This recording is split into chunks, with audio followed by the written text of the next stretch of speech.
আলাইকুম আপুরা ভাইরা, কেমন আছেন সবাই? আশা করি সবাই ভালো আছেন। তো প্রতিদিনের মতো আজকে আমি সন্ধ্যার সময় নতুন একটা ব্লগ শুরু করলাম। তো এখন কিন্তু প্রায় সন্ধ্যা হয়ে যাচ্ছে, একটু পরে মাগরিবে আজান দিবে। তো এখন তো নাস্তার সময়, তো চিন্তা করতেছি কি নাস্তাটা খাওয়া যায়। যেহেতু খুব ঝাল পছন্দ করি, তো ঝাল ঝাল একটু নুডলস বানাই খাই, তাই না? খুব ভালো লাগবে ঝাল কিছু খাইতে। তো চলুন এখন ঝাল একটা নুডলস বানাবো, একদম ঝাল ঝাল করে। কি মানে দেখি ঝাল ঝাল করে কি নুডলস কীভাবে বানানো যায়, তাই না? আর সাথে হচ্ছে এক কাপ চা। সন্ধ্যার সময় যদি চা না খাই তাহলে কি হয় বলো? আর হচ্ছে নুডলসের পরে গরম গরম চা, সেরকম লাগবে না? তো এখন নুডলসটা রান্না করে বাসার সবাইকে খাওয়াবো, আমিও খাবো। তো চলুন সব কিছু রেডি করি।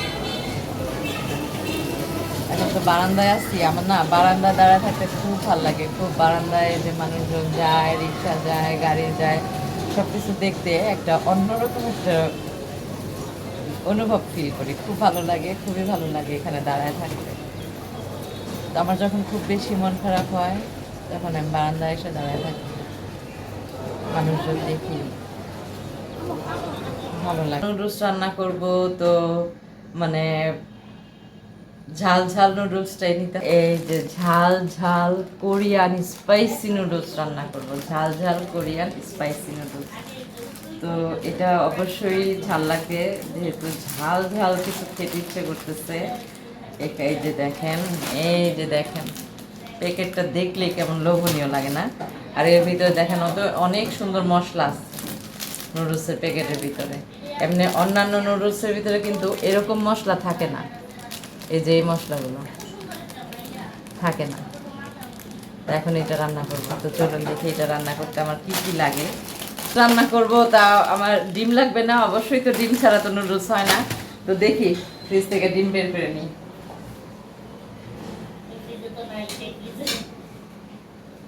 এই যে পেয়ে গেছি ডিম। আসলাম রান্নাঘরে, সবাইকে আজকে নাস্তাটা বানিয়ে খাওয়াবো।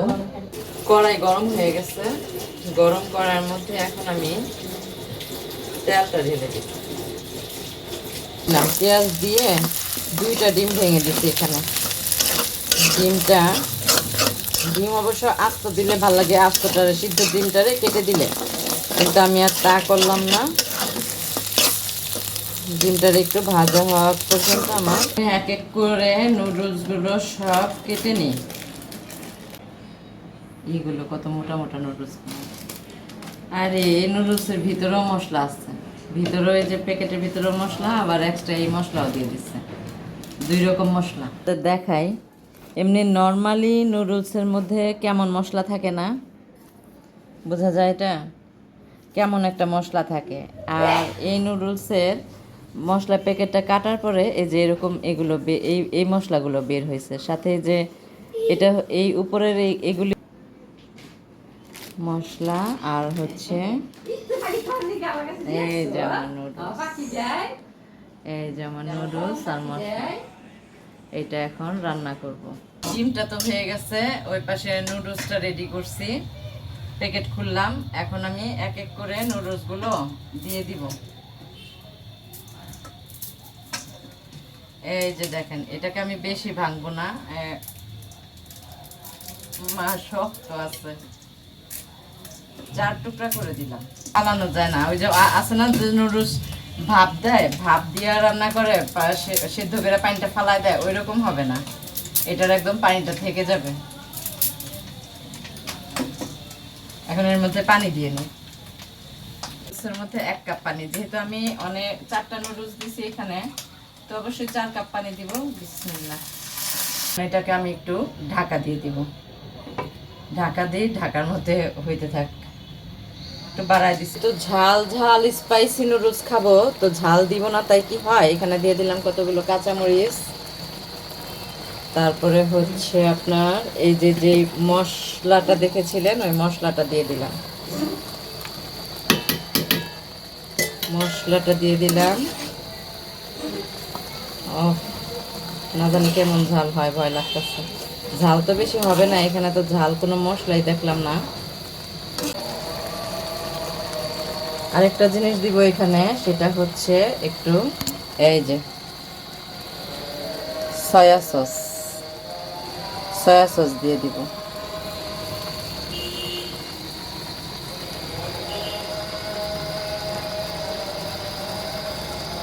সয়া সস দিয়ে দিলাম। সয়া সস দিলে নুডলসের স্বাদটা আর দ্বিগুণ বেড়ে যায়। টমেটোর সস, এখানে টমেটো সসও দিয়ে দিছি। টমেটো সস দিয়ে এখন দেখেন নুডলসের কালারটা কত সুন্দর হয়েছে। আর হলো খেতেও মনে হয় স্বাদ হবে না, অনেক স্বাদ হবে। তো এখানে কোরিয়ান ঝাল ঝাল স্পাইসি নুডলস। ঝাল ঝাল আর স্পাইসি তো একই, তাই না? Korean spicy noodles ready. তো এখন নামাজ পড়বো, নামাজ পড়ে এসে তারপর হচ্ছে আমরা এই নাস্তাটা খাবো আর চা খাবো। দেখেন কত সুন্দর হয়েছে। তারপরে বেরো, এখন ঘরে সবার নামাজ কালাম করা শেষ, আর আমি এই যে নাস্তা নিয়ে চলে আসলাম। এখন সবাই মিলে নাস্তাটা খাবো। কত সুন্দর হয়েছে না? এই যে এরকম Korean noodles, spicy spicy Korean noodles. এখন সবাইকে আগে দেই, সবাইকে দিয়ে পরে আমি খাবো।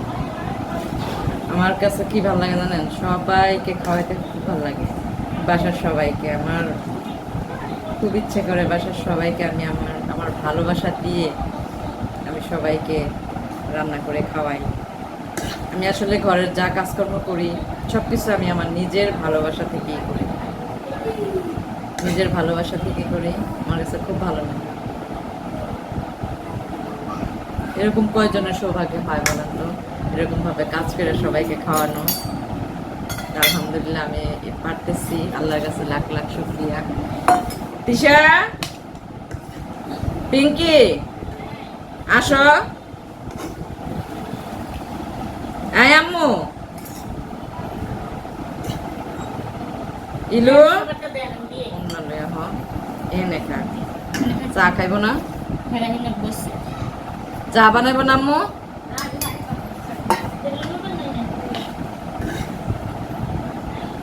তিশা আয়। তো সবাইকে বেড়ে দিয়ে আমি দেখেন এখন কড়াইয়ের মতো বসে খাইতেছি। আসলে কি প্লেট ধুইতে কষ্ট লাগে বুঝছেন, কড়াইতে যেহেতু রান্না করছি কড়াইটা ধুয়ে ফেলাম, শুধু শুধু প্লেট ভরার দরকার আছে? বিসমিল্লাহ।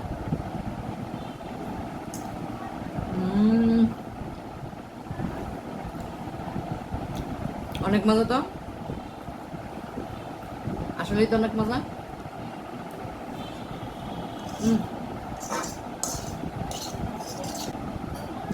ঝাল ঝাল স্পাইসি কোরিয়ান নুডলস, ও সেই, এর সাথে গরম গরম চা, সেই জমবে।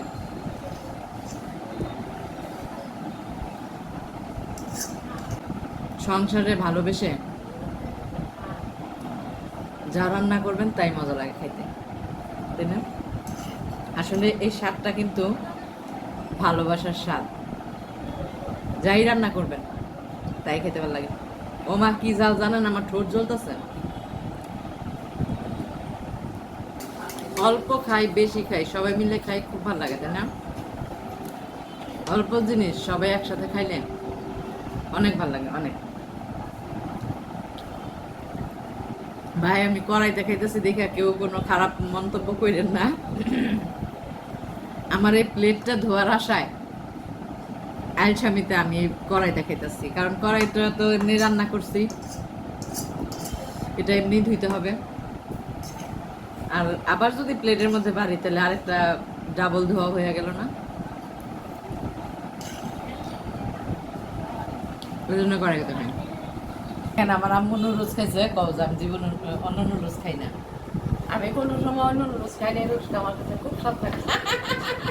আমার মেয়ের কাছে, আমার ছোট মেয়ের কাছেও স্বাদ লাগছে, আমার ফুলার বউর কাছেও স্বাদ লাগছে, আমার নাতির কাছেও স্বাদ লাগছে, খুব মজা লাগছে নুডলসটা।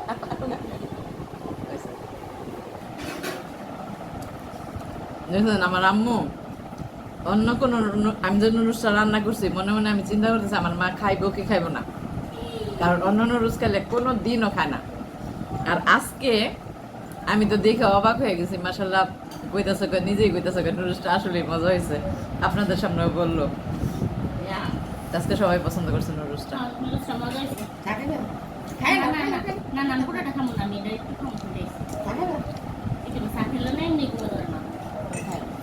এখন আমরা চা খাবো। আমার বাইরের বউ কয়, আমি বলে বালতি দেখাবো চা, চিন্তা করছো না? একটা মানুষ দিনে যদি 10 বার চা খায়, সেই মানুষ বালতি দেখা হইতো ভালো। চাটা স্যার আমার কাছে ভালো লাগে না, সত্যি কথা যেটা, যাই খাই চা খাইতে লাগে। তো নুডলস খেলাম, আপুরা ভাইরা এই যে এখন আম্মু চা দিয়ে গেল। এত মানে ঝাল ঝাল নুডলস খাওয়ার পরে একটু যদি চা না খাই তাহলে কি ভালো লাগে বলেন?